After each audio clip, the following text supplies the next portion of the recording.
जब विश्व युद्ध हुआ था, जब वर्ल्ड वॉर टू हुआ था, उसके बाद से यूएन को बनाया गया। यूएन को क्यों बनाया गया? ताकि ऐसा हिस्ट्री में दोबारा कोई भी वॉर टेक प्लेस ना कर सके। किसी भी देश के अंदर अगर कोई बड़े देश कब्जा करने की कोशिश करे, किसी भी देश के अंदर अगर वॉर के मुताबिक वहां पर बहुत ढेर सारी तरीकों के तहस नहस बनना शुरू हो जाए, किसी भी देश के अंदर अगर कोई भी इशू आए, तो उसको सॉल्व करने के लिए यूएन है। यूएन वुमेन ऑर्गेनाइजेशन है, यूएन हेल्थ केयर है, यूएन एड्स वॉर एड्स है, यूएन हर जगहों पर होता है। यूएन एक ऐसी ऑर्गेनाइजेशन है जिसके बलबूते अभी तक कोई भी वॉर दोबारा टेक प्लेस नहीं कर पाया है उतना बड़ा, जितना बड़ा वर्ल्ड वॉर टू हुआ करता था। इसीलिए अब यहाँ पर डोनाल्ड ट्रंप ने एक नया तिकड़म निकाला है। जी हाँ, डोनाल्ड ट्रंप ने इस बार सोचा है कि यूएन जैसी ऑर्गेनाइजेशन को मैं कैसे अब यू टर्न करके एक नई ऑर्गेनाइजेशन बनाऊं। जी हाँ, डोनाल्ड ट्रंप इस टाइम पर एक नई ऑर्गेनाइजेशन बनाने वाले हैं जिसका नाम है पीस बोर्ड। जी हाँ, ये पीस बोर्ड जो बन रहा है वो इसलिए ताकि गाजा के अंदर जो डिस्ट्रक्शन हुआ है इसराइल के बाद से, उस डिस्ट्रक्शन को अब ठीक करने की जब बारी आ रही है, तो जो जो लोग इस पीस बोर्ड का हिस्सा बनेंगे और $1 बिलियन रुपए अपनी मेंबरशिप का देंगे, उन सब लोगों को अब इस कंट्री के अंदर ना ही सिर्फ स्टेक मिलेगा बल्कि एक्सेस भी मिलेगा। जी हाँ, अब जितने भी छोटे देश हैं जिनको ये बड़े इसराइल जैसे बड़े देश मारने की कोशिश करते हैं, पूरी तरीके से वहां पे खात्मा करने की कोशिश करते हैं, अब जब उनको फिर से जोड़ा जाएगा, फिर से उनका डेवलपमेंट किया जाएगा, तब ये जो पीस बोर्ड वाले लोग हैं, ये लोग उसमें एक स्टेक रखेंगे, उसमें अपनी इंडस्ट्रियलाइजेशन कर सकते हैं, उसमें एक बिजनेस अपॉर्चुनिटी देख सकते हैं, उसमें बहुत कुछ कर सकते हैं। एक तरीके से अगर आप किसी भी देश को ऊपर उठा रहे हैं दोबारा, तो उस देश की ऑलरेडी एक कीमत लग चुकी है। वो देश आपको बदले में आपको मिनरल रिसोर्सेज और बहुत चीजें दे दी जाएगी। और तो और यहाँ पे उनके सिटीजन्स की इतनी हामी भी नहीं है, क्योंकि गवर्नमेंट तो है ही नहीं ना। अब आप पैलेस्टीन के अंदर देखिए, उनको ऑटोनॉमस स्टेटस मिला, फिर भी उनकी जो गवर्नमेंट है वो इतनी अच्छे से रन नहीं कर पा रही है। वो इस टाइम पर किसी भी डेवलप्ड क्या, डेवलपिंग नेशन के सामने भी इतना स्टैंड आउट नहीं कर सकती है, क्योंकि इसराइल ने पूरी तरीके से गाजा के अंदर की जितनी भी चीजें उनको खराब करके रख दी है, खत्म कर दी है। गाजा के अंदर पूरे के पूरे स्कूल का कंस्ट्रक्शन खराब हो चुका है, इतनी तोड़फोड़ मच चुकी है कि उसका इंफ्रास्ट्रक्चर डेवलप करने के लिए पैलेस्टीन के पास इतना पैसा ही नहीं है कि वो लगा सके। अब जो भी इंसान यूएन को पैसा देगा ताकि वॉर की जितनी भी इश्यूज आ रहे हैं उसको रीबिल्ड करने के लिए, वो उस कंट्री के अंदर अपनी एक स्टेक लेकर तो जाएगा ही जाएगा, या फिर उस सर कोई ना कोई एक्सेस लेगा। अब डोनाल्ड ट्रंप क्या कहते हैं, ये चीज मैं सामने लाके रख देता हूं, मैं एक पीस बोर्ड बना रहा हूं, अगर आप इंडियंस है, ठीक है, अगर आप इंडिया को इस पीस बोर्ड का पार्ट बनना है, तो आपको कितना देना पड़ेगा, 1 बिलियन देना पड़ेगा, जो करीबन अगर आप रुपीज में कन्वर्ट करेंगे तो कम से कम 9,000 करोड़ के आसपास की रकम है।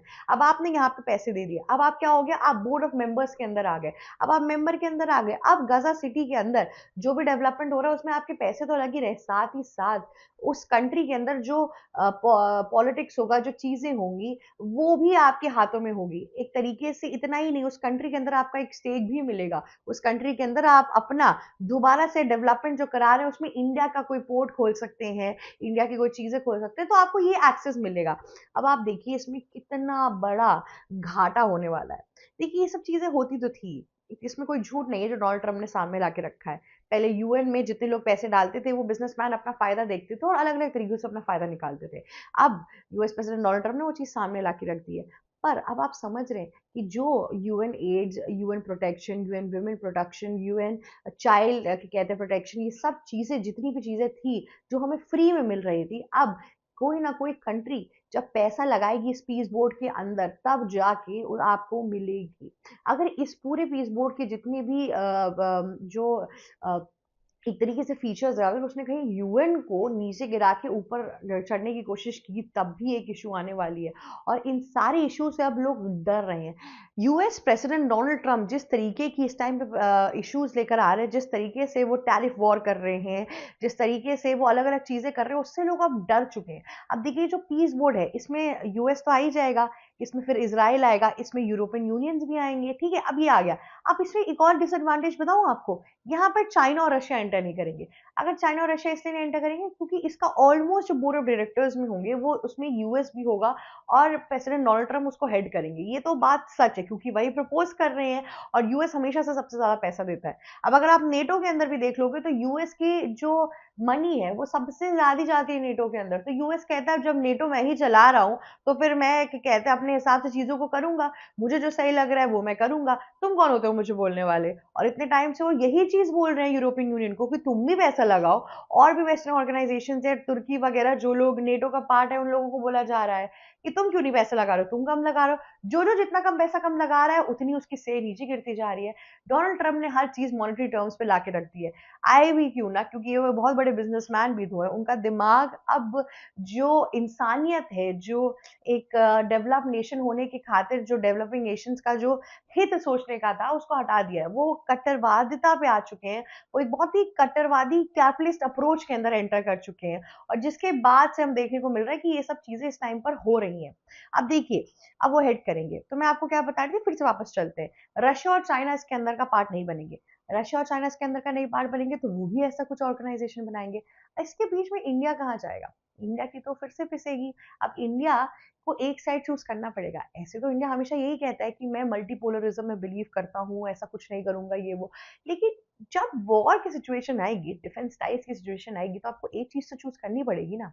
ऐसे तो नहीं कि आप ऐसे चल लेंगे। तब इंडिया कौन सा साइड चूज करेगा? अब देखिए, जाहिर सी बात है कि डोनाल्ड ट्रंप ने आज तक सिर्फ और सिर्फ इंडिया के साथ विश्वासघात ही किया है। तब से उन पर 50% टैरिफ लगाया, फिर भी बोला मेरे बहुत अच्छे दोस्त हैं। उसके बाद से भी गतिविधियां चलती रही। अभी ट्रेड डील जो थी वो सिर्फ इसलिए कैंसिल हो गई क्योंकि पीएम मोदी ने उनको, डोनाल्ड ट्रंप को डायरेक्टली कॉल नहीं किया, पर्सनली कॉल नहीं किया, इसलिए एक डील भी कैंसिल कर दी।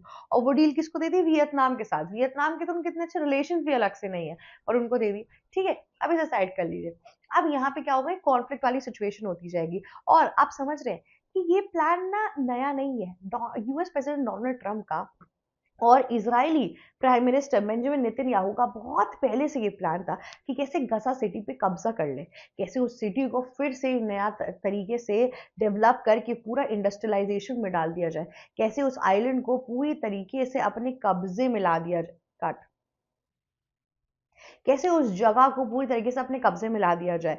ना ही सिर्फ ऑयल रिफाइनरीज लाई जाए, पर उसको एक नया टूरिस्ट डेस्टिनेशन बनाया जाए, और दूसरी और रियल स्टेट बिजनेसेस भी खड़ा किया जाए। अब ये इन्होंने क्या किया, अब ये क्या पीस वॉर के लिए आ गए, सीज फायर के लिए आ गए, तो डोनाल्ड ट्रंप ये नहीं कर पाए क्योंकि सामने से वो विलन नहीं बन सकते, लेकिन पीछे पीछे उनके तो सिमिलर मंसूबे थे। अब यहाँ पर उन्होंने पीस बोर्ड ला के रख दिया है। अब एक कंट्री, एक कंट्री जो ऑलरेडी वॉर रिडन है, जहाँ पे इतनी अच्छी गवर्नमेंट भी नहीं फॉलो हो चुकी है, बन चुकी है, ना मिलिट्री इतनी बन पाई है, उस कंट्री के साथ तो ये जितने लोग अलग अलग तरीकों से पैसा लगा के जो भी डेवलपमेंट करेंगे वो कंट्री सुधार लेगी। और बदले में ये लोग जो मांगना शुरू करेंगे वो उनको देना ही पड़ेगा, क्योंकि इनके पास पावर ही नहीं है इतनी ज्यादा। अब आप सोचिए कि यूएस प्रेसिडेंट डोनाल्ड ट्रंप खुद तो काले सोच के थे, उन्होंने अपने साथ साथ और भी बहुत लोग को रख लिया, और जिसके बाद से अब दिक्कत आएगी। देखिए, इंडिया के ऊपर है कि उन्हें चुनना है कि नहीं चुनना है। देखिए, यूएन एक बहुत पावरफुल बॉडी है, लेकिन आज तक इंडिया उसका परमानेंट रेसिडेंट नहीं बन पाया या परमानेंट मेंबर नहीं बन पाया। लेकिन यहाँ पे अगर 1 बिलियन दिया जाएगा तो इंडिया के पास एक्सेस तो होगा। ह्यूमैनिटेरियन क्राइसिस का तो ऑलमोस्ट इस पूरे मैटर के बाद से दहन हो जाएगा। लेकिन यहाँ पर ये है कि अगर आप किसी कंट्री के अंदर स्टेक वगैरह पा रहे हैं, एक्सेस पा रहे हैं, तो वो एक तरीके से पावरफुल चीज भी देखी जाएगी, अगर मैं प्रैक्टिकली अप्रोच के हिसाब से बोलूं। क्योंकि आपके इमोशनल होने के बाद से भी डोनाल्ड ट्रंप सुनने तो वाले हैं नहीं, इसराइल सुनेगा नहीं, यूरोपियन नेशन भी इसके अंदर एंटर करेंगे ही करेंगे, तो उसका कोई फायदा है नहीं। तो यहाँ पे स्ट्रैटेजिकली देखना पड़ेगा। इधर पीएम मोदी को भी इनवाइट किया गया है इस पूरी चीजों के अंदर। अब ये एग्जीक्यूट भी जल्दी हो जाएगा, देखते हैं इसके आगे क्या होता है। बहुत सी कंट्रियां इसके साथ हैं, बहुत सी कंट्रियां इसके खिलाफ हैं। साथ वाले ये कह रहे हैं कि गजा का फिर से एक रीडेवलपमेंट तो होगा, और गजा के अंदर एक नई सुबह आएगी। और साथ ही साथ दूसरे जो क्रिटिक्स है वो कहते हैं एक तरीके से डोनाल्ड ट्रंप और उनके जो कहते हैं पैसे वाले खिलाड़ी कंट्रीज हैं, वो अब खेलेंगे छोटे छोटे कंट्रीज के साथ।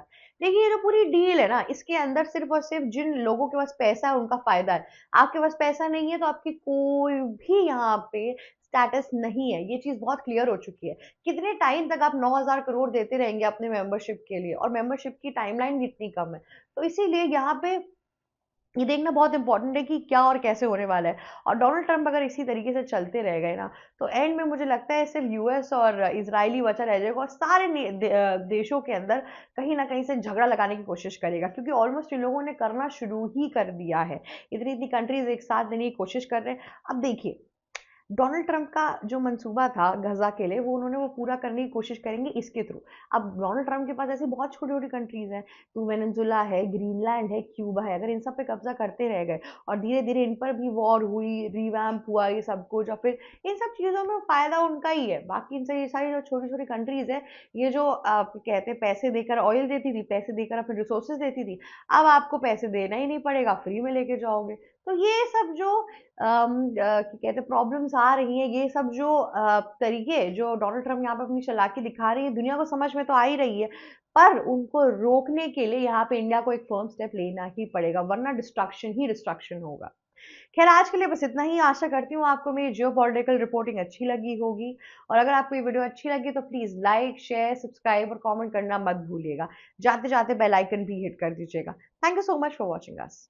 एबीसी हिंदी न्यूज आज ही जुड़िए हर खबर के साथ।